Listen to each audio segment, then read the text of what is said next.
Grimsby Manor calling, Grimsby Manor calling.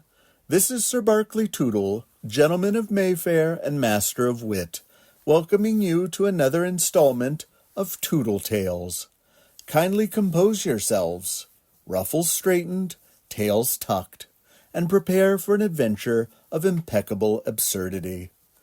Tonight's tale is the tale of Sir Barkley Toodle and the terrific and terrible trip to Bath. Part 1. Sir Barkley makes an announcement.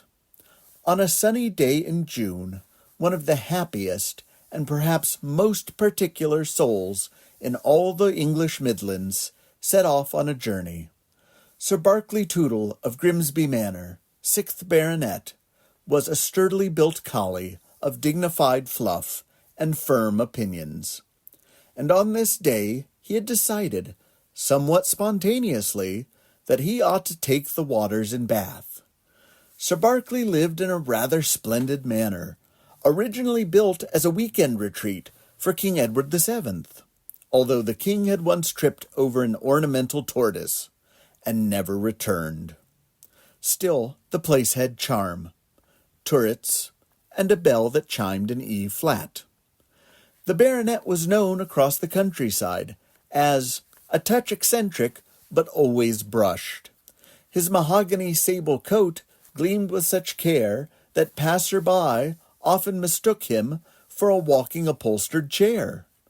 His front legs were perfectly white, which gave the illusion that he wore long gloves, suitable for fencing or giving disapproving lectures on marmalade. He wore, as usual, his jaunty black bowler hat, which refused to sit straight, and a polished pipe, which he never lit. The pipe and the bowler had an understanding. Wherever one went, the other followed, and neither had any intention of actually doing anything. Sir Barkley's brown and black tweed overcoat matched his coat so precisely that Giles, his terrier manservant, had once hung him in the closet by mistake. Today, however, Barkley had selected a particularly dashing ensemble. A buttercup yellow vest with a mustard ascot, an outfit so cheerful as to be nearly alarming. With his gentleman's walking stick in paw, he stepped smartly down the steps of Grimsby Manor, just as the Growls Royce rolled into the drive. Giles MacDougall of the Clan Dougal, his scruffy, stoic Scottish terrier valet, leaned out the driver's window, one eyebrow already twitching in suspicion. "Is this one of those spontaneous excursions, sir?" he asked. "Absolutely not," Barkley said, adjusting his hat to a more rakish tilt. "I have given this trip some thought. I have packed 3 silk waistcoats, a pair of spectacles I don't use, and a small tin of anchovy paste. Everything essential." "Right," said Giles, glancing at the 4 steamer trunks behind him. "So I suppose you've booked the tickets and the rooms, then?" Sir Barkley looked momentarily distracted by a butterfly, then replied, "Naturally, I intended to delegate the lesser details. Bath is westish, yes?" "Southwest," said Giles, "past Wagtail Junction, and 2 changes at Chewton Slobber." "Perfect," said Sir Barkley. "A direct route."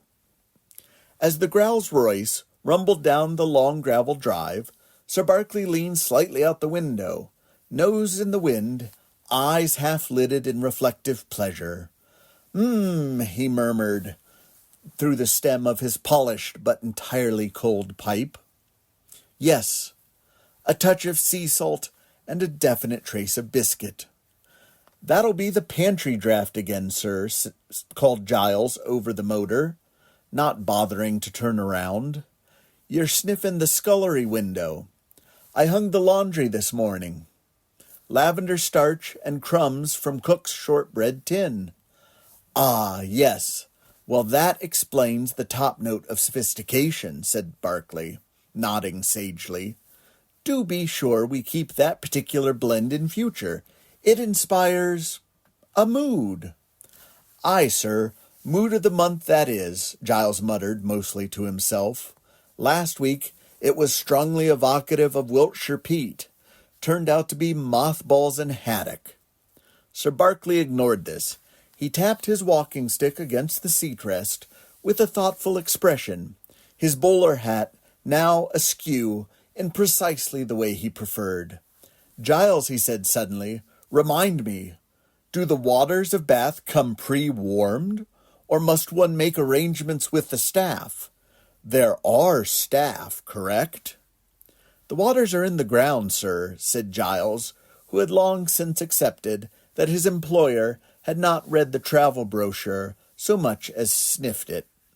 They bubble up, historical-like, Romans and such.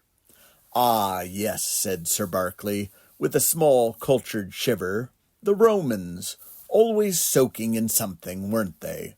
We owe them a great deal in terms of pipework and reclining. You have been listening to Toodle Tales, narrated, as only he can, by Sir Barkley Toodle, Collie of Distinction. Until our next adventure, keep your marmalade unscandalized, your croquet wickets upright, and remember, dignity is not optional.